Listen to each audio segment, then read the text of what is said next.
Chapter 431. A drowning man shouldn't desperately clutch at straws.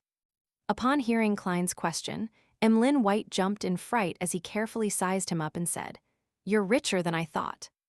He had imagined that Sherlock Moriarty would take at least a week to raise 2,450 pounds. "I've been saving for a long time," Klein sighed in response. Emlyn nodded thoughtfully.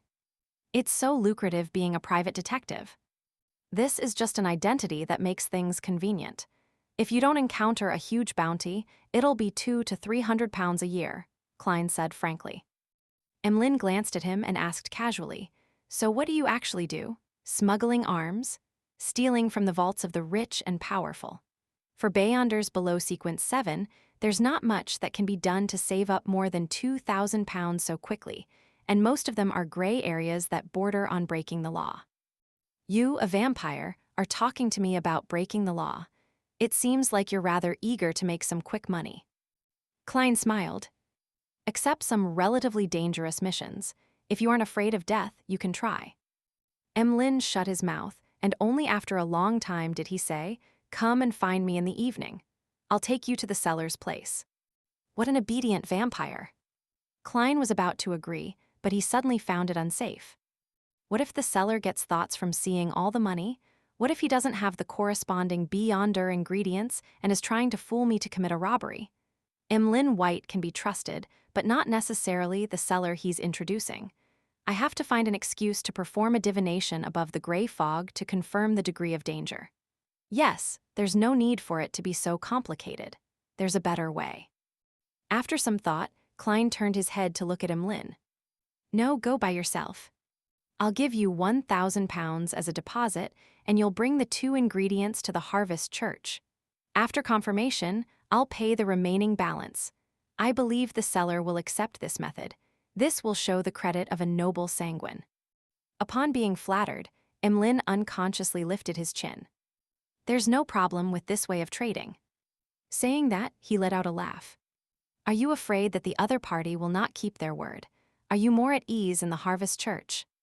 Of course, anyone would feel safe when they see a Earth Mother blessed by the side, who is over 2.2 meters tall and has exceptionally firm muscles."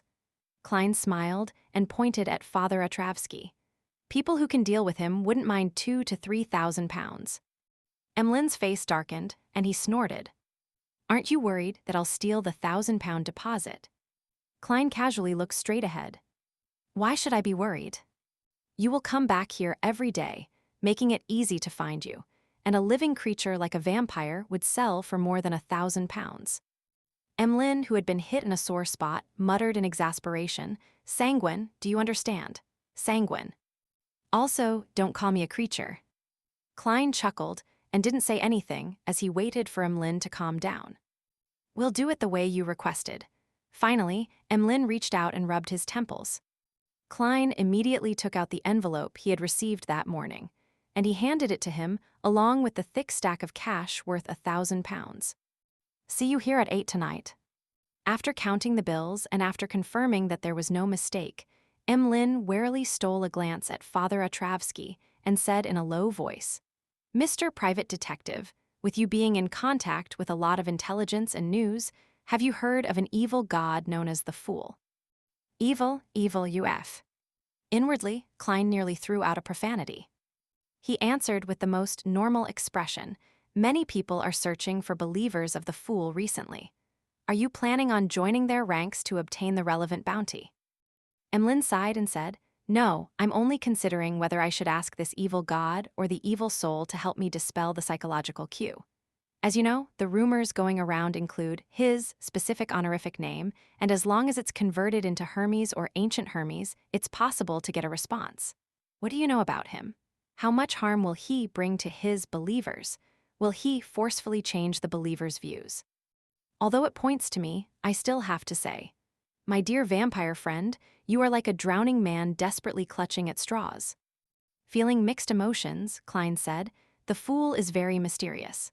Up to this day, apart from the news you already know, no one knows of his detailed situation. For example, how vast his clergy is, or what sort of corresponding prayer rituals there are. What puzzles me is that you aren't considering the 2 of your vamp. Sanguine's ancestor, the ancient goddess Lilith. As long as the ritual is correct and the offerings are appropriate, she will help you dispel the psychological cue. Emlyn leaned back slightly and stared straight ahead, saying nothing for several seconds. He seemed to instantly become sullen. After a brief moment of silence, he said in a low voice, "Before the cataclysm, the ancestor had already rarely responded to prayers. Only certain special circumstances allowed us to get her help. This does not include the removal of a psychological cue." In the legends of the City of Silver, the ancient goddess Lilith, who represented the moon, had already had her authority taken back by the awakened creator, or perhaps she had fallen in some battle among the gods earlier on. Then, who is the one occasionally responding to the Sanguine's pleas? The primordial moon. Klein deliberately pressed. Then, there's still the primordial moon to pray to. Many underground Beyonders have rituals that borrow his power. This is mainly referring to the Shaman King and the corresponding biological creatures. Klein added inwardly. Emlyn's lips quivered, but he didn't speak as there was an indescribable fear on his face. After a long time, he solemnly said, "I suspect that the primordial moon was impersonated by some evil god or a high-level devil. People who pray to him mostly experience change, turning cruel, crazy, and even filled with desire. And the remaining ones, with the Sanguine mainly, there is a higher chance of them losing control and becoming true monsters. There was once a powerful Sanguine that tried to pray due to some danger, but she ended up turning into nothing but a hunk of meat that only knows to mate and reproduce. She, together with bulls, rams, stallions, mice, and even plants and rocks, gave birth to one strange descendant after another. Each one of them developed their own monster species. Thankfully, she was quickly eliminated along with her descendants. The primordial moon is that dangerous. There was no mention of it in the Book of Secrets. Had Shaman King Clarman's thoughts been corrupted?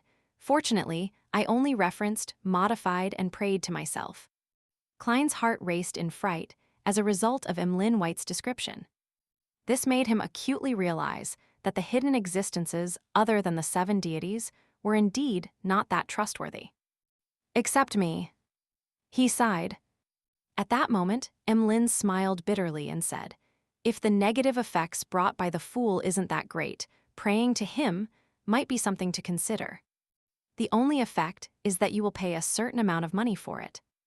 In order to maintain his image, Klein could only pat Emlyn on the shoulder and draw a triangular sacred emblem on his chest.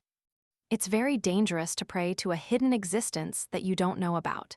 If you're considering that, you might as well choose a faith out of the 7 deities you prefer. They won't affect your daily life and won't make you abandon your dolls. If there's really no other way, Emlyn suddenly found himself calmer than he had expected. Klein didn't linger on. He pushed his way out into the aisle and walked out of the Harvest Church. Looking out at the misty sky, he began to think about what to do next.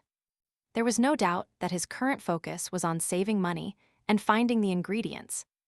Little Son's side needs to stabilize a little more. To prevent him from being suspected again, I'll use the method of ridding a rampager's mental corruption as the promised payment. The Deep-Sea Naga's hair can be entrusted to Mr. Hanged Man. I'll have to rely on myself for the human-skinned Shadow's characteristic. There hasn't been any relevant information from Emlyn White and Eye of Wisdom, Mr. Stanton, for over a month. I'll have to try different channels. Yes, it's been quite long. It's likely that the high-sequence Beyonder of the Rose School of Thought isn't monitoring the Braveheart's bar that closely.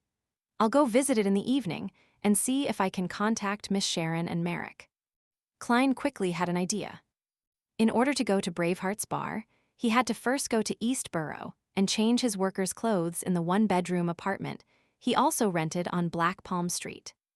As he thought of this, he walked towards the carriage stop on the opposite side of the road. West Borough, inside Grim Cemetery. Fors Wall, who was dressed in a black veiled hat, quietly walked beside Dorian Gray, a member of the Abraham family. She had accompanied him to place flowers on Lawrence, Alissa, and Company's graves. While walking silently, her thoughts were completely focused on the Beyonder ingredient, the Spirit Eater's stomach pouch. She knew that she had already digested the apprentice potion, and as long as she could get the Spirit Eater's stomach pouch, she would become a trickmaster. However, she ultimately lacked the clues related to it. And the son, that she had the most expectations at being able to help her, didn't dare to hold a ritual or invite friends to hunt spirit eaters because of what had happened before. In order to advance as quickly as possible and escape the curse of the full moon, she had even asked Mr. Fool for help, hoping that his blessed could help her find the ingredients. In the process, she revealed that she had published her new book and was about to receive a fixed fee for the book, in order to prove that she had sufficient power to purchase it. She didn't fear that her real identity would be known by Mr. Fool, because she believed that Mr. Fool clearly knew it. In the secluded, quiet, and cold environment, Fours and Dorian stopped at Lawrence's grave. Looking at the photo taken after his death and reading the epitaph, "He's a good teacher," Dorian Gray remained silent for a long time before sighing. "How ironic." "Why?" Fours asked in surprise.